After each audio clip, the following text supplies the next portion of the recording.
fight back against Biden's mandates, which are unconstitutional. And so we're doing that on all fronts, but we're also saying in Florida, even apart from what Biden does, I don't care if you're a police officer, I don't care if you're a firefighter, I don't care if you just work for a private company, you shouldn't lose your job over these COVID mandates. And if you think about it, we started off with 15 days to slow the spread, and now it's get 3 jabs or lose your job? I don't think so. So we have to stand up for people's ability to make their own decisions, and we shouldn't let people lose their jobs. And so we're going to make sure that we do that in this upcoming legislative session. Which is happening, I think, not next week, but the week after, a special session that I called to make sure that we're able to protect folks. Also, just to be clear, in Florida, there will be no COVID vax mandates for school.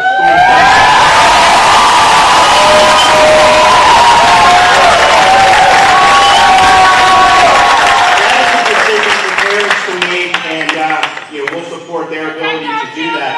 So we're going to do, and we're going to have, and in the special session, we're going to make sure that this Parents' Bill of Rights has teeth, and that parents are able to make these decisions, including, like most of Florida has done, letting kids go to school without having to wear a mask for 8 hours.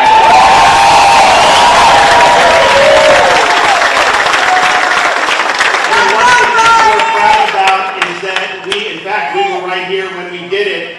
We signed legislation earlier this year with huge reforms for election integrity. And it's something that was very important. We did a number of things. We banned ballot harvesting in the state of Florida. We stopped unsolicited mass mail balloting in the state of Florida. We require voter ID for absentee ballot requests. And then probably most significantly, which didn't necessarily get as much attention at the time. Now, if you see Molly Hemingway has a book going over all this, how important it was for what we did in Florida, but we banned Zuckerbucks in the state of Florida. If you think about what he did, he poured $420 million into these nonprofits. They'd go in and they'd effectively commandeer local election offices. They'd stack it with partisans, and they'd use it as electioneering machinery for their party and not for just doing the election. So that's a huge problem, and you can't let these tech moguls take over election offices. And so we banned that in Florida, and it's not going to happen. So we're proud of that, but here's the thing that we were thinking about as we started to go through all the things that we've done and then all that we may need to do is, there'll be people, if you see someone ballot harvesting, what do? If you call into the election office, a lot of times they don't do anything. If you know that there's, in Florida, it's constitutionally mandated. Only citizens are allowed to vote in Florida, and yet you see examples of people, they'll even check they're not citizens, and they'll still be given ballots. And so what happens when you see that? You have voter rolls that are supposed to be clean, but not every county does the voter rolls. So what do you then do? So we are excited to be able to say for next legislative session, we're going to do another package of election integrity reform.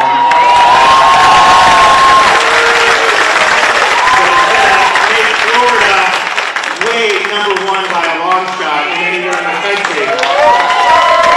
Here's what we're going to do. First, we are going to create a separate office at the state level solely dedicated to investigating and prosecuting election crimes.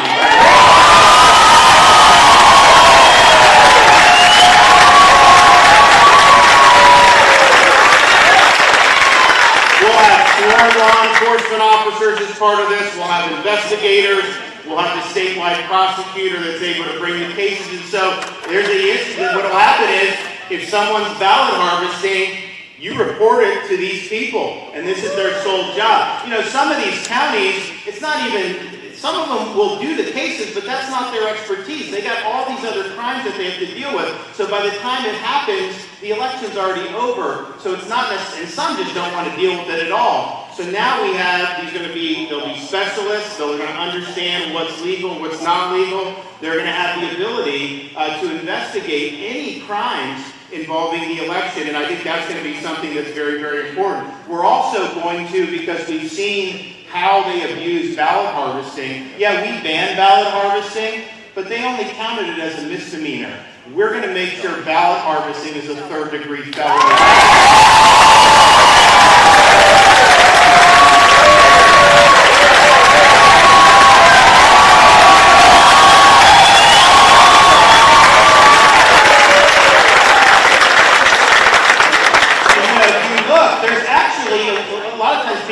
About all these things with like the election rolls, and it's important in Florida because we have people that come and go all the time. You know, some states really have very stable populations. We have a very dynamic population. Now, we have more people moving in than move out, but nevertheless, that's just the reality of what we do. So you have to make sure that you're following the guidelines and the requirements of making sure the voting rolls are clean. Obviously, I think we all know, I know people who say, you know, that, hey, someone told me my father passed away 3 years ago, he still gets ballots sent to his house. And that's, you know, we don't want that. We don't want ballots going, you know, in California, they send ballots to everybody. So if you've ever lived in California, there's people that haven't lived there for 5 or 10 years and they're getting ballots sent to them.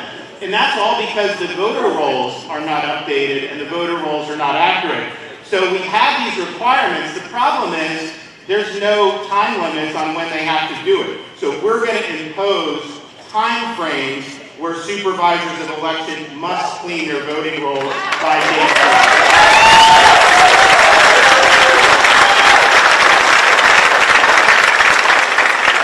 And then obviously with the banning of Zuckerbucks, what Zuckerbucks would do, they would take these drop boxes and they put them in all kinds of crazy locations. They weren't supervised or anything like that. So we did reforms in this bill last year that we were doing it, but I think that there needs to be more reforms on this. First of all, I don't even think we should have drop boxes.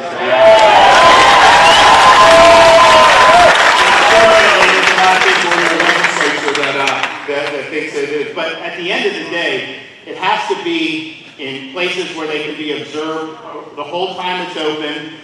You have video and somebody in person. And then as soon as the day is over, 7 o'clock, it's got to be taken off. You can't just leave it there overnight. And you can't take in ballots after the election's over. Once the election's over, there's no more ballots. So we're going to be doing these things, and so you're going to now be in a situation where if you see somebody brings a stack of ballots and they're stuffing them in a drop box, you have a place that will field these complaints and will immediately be able to investigate and hold them accountable. You know, in some of these places throughout the country, you'd see like one person, like in Atlanta, they'd go to all the Dropbox locations, like visit 30 drop boxes. You know, obviously, how many ballots are you doing with 30 drop boxes? So that is totally unacceptable. I mean, these are supposed to be secret ballots. You know, you're supposed to vote. When you go in, that's why they do it private. It's like a solemn thing to vote in person. But then you have these mail ballots, and somehow you can have someone have a stack of 50 ballots. That's just not right.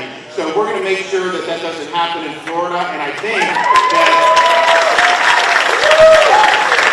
that the legislation takes these steps. And there may be some other things that we do as we get into the session and get some other ideas, but I'm really excited about having actual ability to enforce. Because, you know, you can say what's legal or not legal, but if you don't enforce, and that's one of the things we ran into, you know, with this Parents' Bill of Rights. They didn't assume, they didn't put teeth into it, and so you're saying it's parents' rights, but then we're having to litigate all this in court. And that's not what you want to do. You want to make it very clear what's not allowed, and then if there's violations, the people are held accountable. And I guarantee you this. The first person that gets caught, no one's going to want to do it again after that, because they know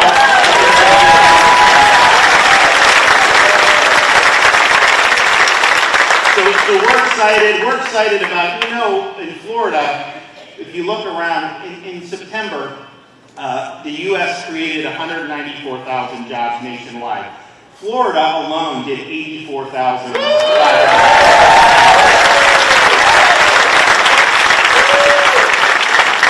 have the lowest per capita tax burden in the United States. Our budget, some of you from New York, New York's budget is over twice the size of Florida's budget. Obviously, their taxes are a lot higher. But yet, who has better roads, and who has better infrastructure, and who has better education?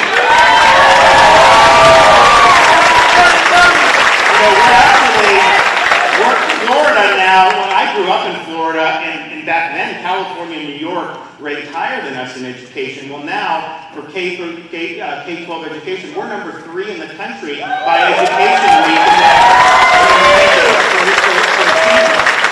We also have the most school choice of anybody in the country, and we're doing more for vocational education than any other state in the country. And those are really good jobs, and that's going to help people. Our public university system's ranked number 1 in the United States 5 years in a row by U.S. News and World Report.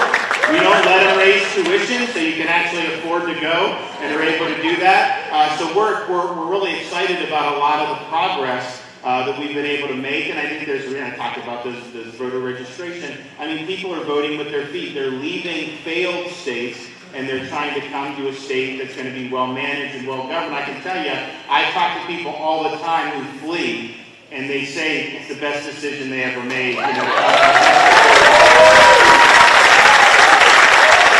So, and I think when you saw what happened with obviously the taxes, but the COVID lockdowns, people fled those, and they were fleeing the riots and the high crime in a lot of these places, because those places, they don't stand by law enforcement, they don't support the police. So the result is, in like San Francisco, they don't even prosecute a lot of these crimes. You can go and shoplift, and you won't even get arrested for shoplifting. They have to close a lot of the retail stores because they get looted every day. So CVS, Walgreens, Target, those types of stores, they just close. Well, that's creating a culture of law breaking, and people don't feel safe. Here, we're standing by law enforcement.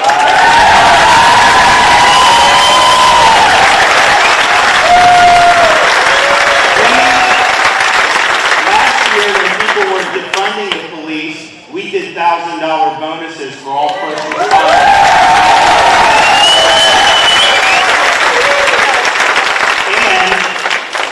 How they're treated in Seattle and in Minneapolis and in New York and all these places. So we're going to do in this legislative session, we're going to enact $5,000 signing bonuses for all out-of-state law enforcement. We're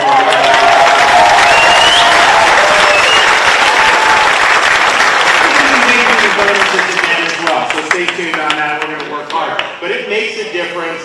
One, you should do it because it's the right thing to do. I mean, I was just at a funeral in Hollywood for Hollywood police officer who got killed by a scumbag.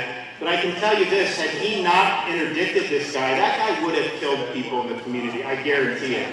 And so he wears a uniform, he puts himself on the line, and that's just what happens every day. So we need to make sure that we're supporting those folks. And I think our package, as soon as I announced it at the Fraternal Order of Police National Convention, and people have been asking like, hey, we want to come to, so we're going to have huge interest. We already have huge interest in that, and I think you're going to see even more, which we're excited about. And then we're going to make sure that we're following up. We're in litigation with big tech because I actually believe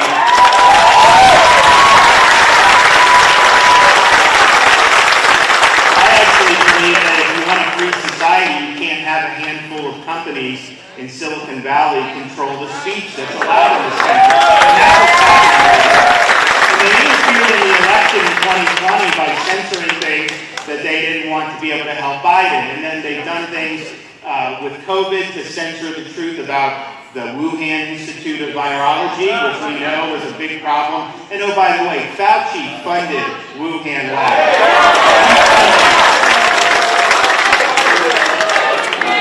When I say, people, there's an old, because sometimes people will ask me, oh man, how come Florida, 84,000 jobs, the rest of the country, what could be done to help the rest of the country? And I say, well, the saying that I always think back, and it's a little bit of a flourish on how it's been used previously, but a recession is when your neighbor loses his job, a depression is when you lose yours, a recovery is when Dr. Fauci loses his.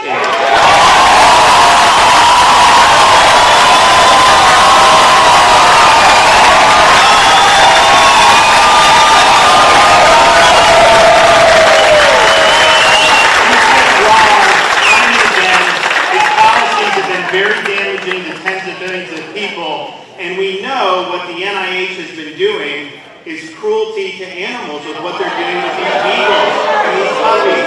I'm sorry, our tax dollars should not be going to that, and I think the whole lot of it needs to be cleaned out.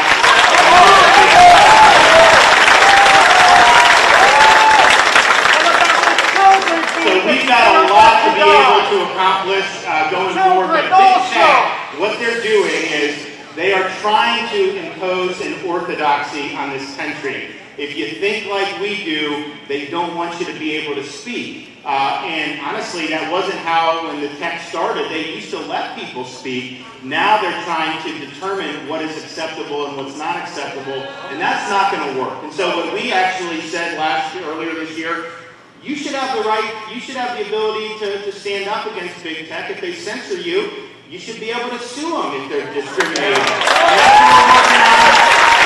We've got an argument in the 11th Circuit, but I think what we're going to do next session is figure out any weaknesses that we see from the legal perspective, maybe make some tweaks, maybe add some strength in some places. But here's what I can tell you.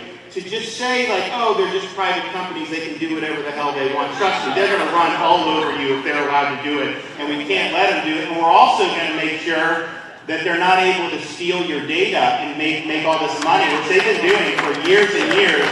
It should be your right to determine whether you want them to have your data, and you should have to opt in to whether you have the data. And if you don't opt in, they shouldn't be able to use your data. And so we're going to make sure we have strong data privacy in the state of Florida, and I think that that'll go a long way to making sure that folks are free and respect the game. So we've got a lot of work ahead.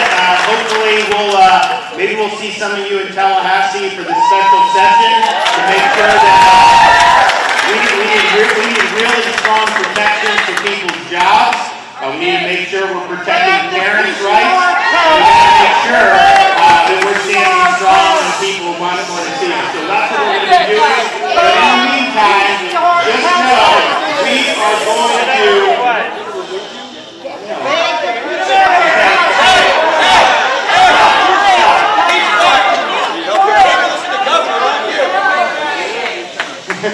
My wife's company is penalizing her.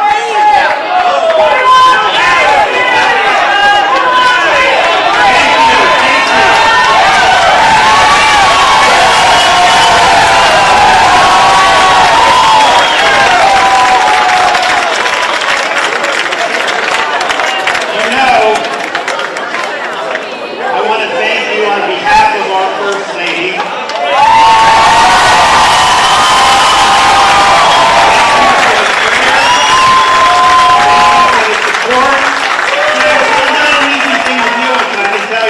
Really strong, and she's going to be back better than ever.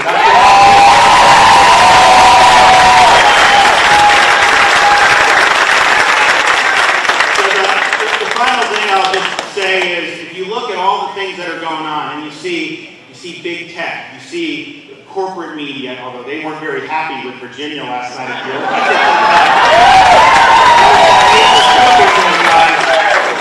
If you look at that, if you look at what's going on with some of the big corporations with their woke agenda, when you look at the Brandon administration,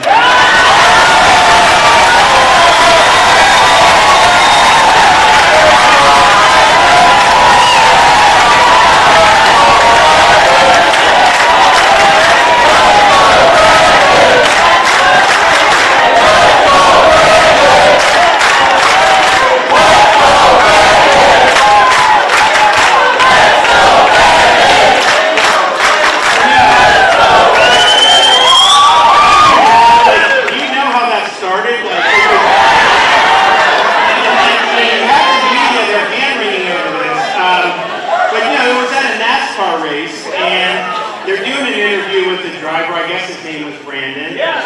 And the crowd starts chanting very colorful language about Joe Biden. And it was obvious that they were doing, and it is what it is. First of all, they said way worse about Trump for 4 years, we know that. But so they're chanting this, and so you have a reporter from NBC who knows that's what they're saying, and she's trying to cover for Biden, so she says, yeah, they're chanting, let's go Brandon. And that was a lie. And it was a lie, and so this chant, I think, has taken on a life of its own because it exposes the dishonesty of these corporate reporters and what they do every day to try to lie. And so now you see it. But bottom line is we've got a lot of things that we're facing. We've now seen after Virginia, people are willing to fight back. And you know I'm willing to fight back, and we are fighting. So what we need now more than ever with all the stuff that's going on is we need people to stand for the right things, but they need to stand up and they need to display courage and backbone and not back down in the face of all the things that we have to deal with. And so that's what we're looking to do. Churchill used to talk about when they were facing the appeasement in Britain, when you had Nazi Germany. He told the story because no one was willing to stand up. And he said, when I was a kid, I remember when the circus would come to town, and my Nana told me, there's one thing that you can't see because it's too grotesque for human eyes. It's an exhibit called The Boneless Wonder. And Churchill said, they ask me now, where is this boneless wonder? And he's like, it's no longer in the circus, it's in the front row of the House of Commons. Because these people don't have a spine, and they're not willing to stand up. We don't have time for boneless wonders right now. We need people who are going to stand up, hold the line, not back down,